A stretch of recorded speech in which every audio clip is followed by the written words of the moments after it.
this is Jen from Winrose Fiber Studio. Today we're going to take a close look at how to crochet the triple curve stitch. For this project I'm using a medium weight yarn and a 5mm crochet hook. You can find specific links below. You will need to begin with a chain that is a multiple of 8 plus 2, or you can work a foundation single crochet that's a multiple of 8 plus 1. And then you'll jump directly to row 2. I am making a swatch that is just over 5 inches. I am using a total of 3 times 8 plus 1 since I'm beginning with a foundation single crochet, so I am crocheting 25 stitches. I'm working the first few stitches of my foundation single crochet slowly in case you want to follow along. Otherwise, chain a multiple of 8 plus 2, and then you're ready to move on to row 1. In row 1, you'll single crochet in the second chain from your hook and in each stitch across. If you have decided to join me in making a swatch today, that would mean to chain a total of 26. Then you'll single crochet in the second chain from your hook and across, and your total stitch count at the end will be 25 single crochets.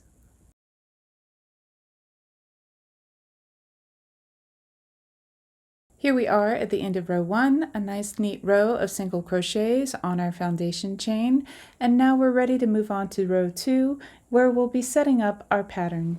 So for row 2 you're going to chain 1 and turn, then you'll work 3 single crochets. Whenever the instructions indicate to work a single crochet, you'll work it into the next single crochet available unless otherwise specified. After you work those 3 single crochets, chain 5, then skip 3 stitches and work 5 single crochets.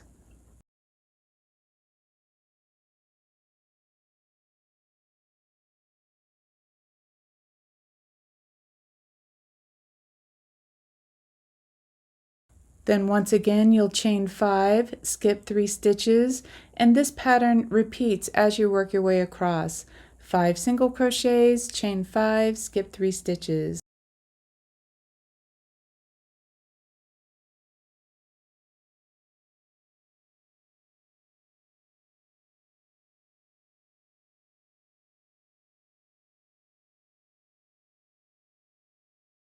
As we come to the end of our row and we skip 3 stitches, there will be 3 stitches left.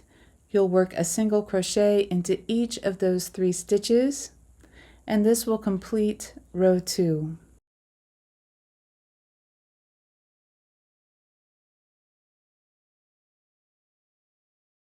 Row 2 serves the purpose of setting up our repeating pattern. You can see we have our 3 single crochets, then we chain 5 and skip 3, 5 single crochets, skip 3, 5, skip 3, and then we have 3 single crochets at the end. We begin row 3 by chaining 1 and turning. You'll work 2 single crochets. So in those first 2 stitches, you'll single crochet, then chain 3, and then you're going to work 1 single crochet in the chain 5 space. Then chain 3, skip your next single crochet, and work 3 single crochets in the next 3 stitches across.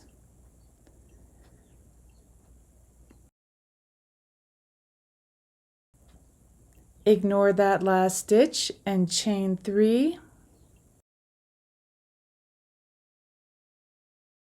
Single crochet in the next chain 5 space and chain 3.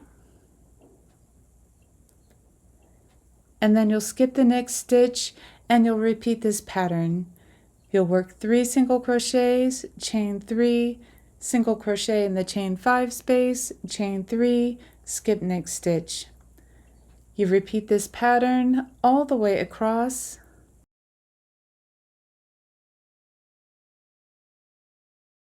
When you come to the end of the row, you'll work a single crochet in each of the last 2 stitches and you're done with row 3. Let's take a quick look at our work. I love the symmetry of repeating patterns like this one. I find them really satisfying. and I hope you will too. We're going to chain 1 and turn at the beginning of row 4. We'll work 1 single crochet into that first stitch, then chain 3. You're going to single crochet in the first chain 3 space, then you'll single crochet in the next stitch, and then single crochet in the next chain 3 space. Then chain 3, skip your next single crochet, and then work 1 single crochet. Now we repeat this pattern across.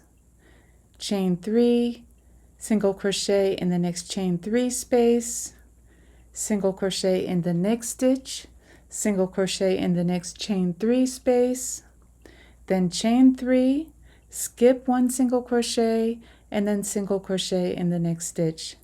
Continue this pattern all the way across. If you're like me and you're just working a little swatch, it will not take you very long to get to the end of your row. And this row is quite satisfying because it works out perfectly at the very end. You'll skip that second to last stitch, single crochet in the last stitch, and row 4 is complete. At the end of row 4, you can really see the curves starting to take shape. Our chain 3 and chain 5 spaces are creating these little rainbows in our fabric that are evenly spaced throughout the swatch. The next row begins a little differently.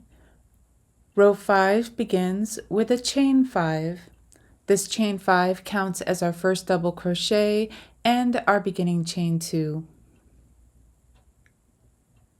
You'll turn your work and then you'll work a single crochet in the next chain 3 space. Then you'll single crochet in each of the next 3 stitches.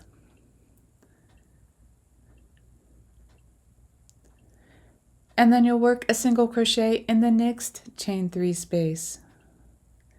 Then chain 5, single crochet in the next chain 3 space, work 3 single crochets across the next 3 stitches, and then single crochet in the next chain 3 space. You're going to repeat this pattern as you work your way across. I find this one easy to remember because you're chaining 5 and then you're working 5 single crochets, chaining 5, working 5 single crochets.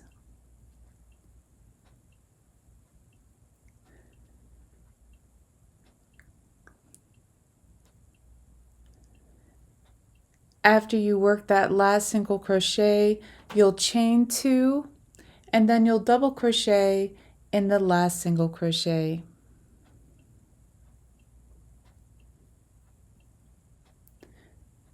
For row 6, we're back to chaining 1 and turning.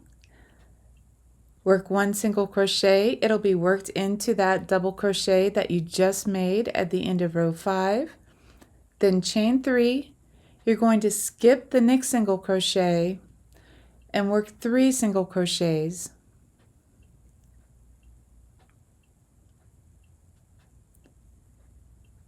Then you'll chain 3, single crochet in the next chain 5 space, and then chain 3 once again. You're going to skip the next stitch and then work 3 single crochets. This will be the pattern that we're repeating across. You'll chain 3, 1 single crochet in the chain 5 space, chain 3, skip next stitch, and then work 3 single crochets. When you come to the end of the row, you'll work a final chain 3, and then you'll single crochet into the 3rd stitch of the turning chain.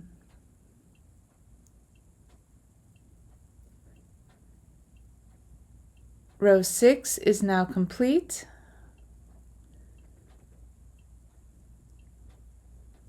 Row 7 also begins with a chain 1 and then turn. You'll work a single crochet and then you'll work a single crochet into the next chain 3 space. Then you'll chain 3, skip next single crochet, and then single crochet into the next stitch. It's the center of these 3 single crochets here.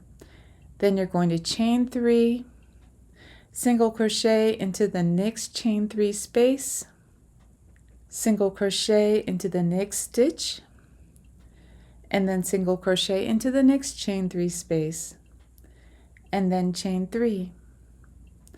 You'll skip the next stitch, and then you'll work 1 single crochet, and then you'll repeat this pattern all the way across.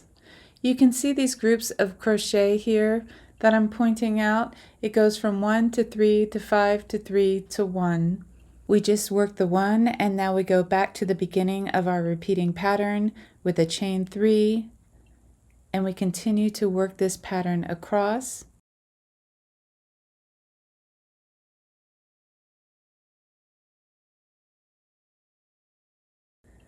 After that last single crochet, we chain 3 one more time, and then you'll single crochet in the last chain 3 space, and then you'll single crochet in the last stitch of the row. 8 is the last row in our triple curve pattern. You'll chain 1 and turn. You'll begin with 2 single crochets, and then you'll work 1 single crochet into the next chain 3 space, and then chain 5.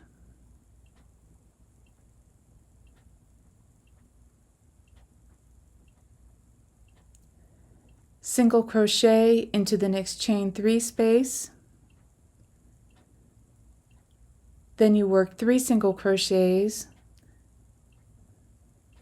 and then you'll single crochet into the next chain 3 space. Once again, you'll chain 5, and then you'll single crochet into the next chain 3 space. Notice in doing so, you're skipping right over that single crochet stitch there. You continue to repeat this pattern all the way across. Here we are at our last chain 5. We'll single crochet into the next chain 3 space, and then we'll single crochet into each of the last 2 stitches.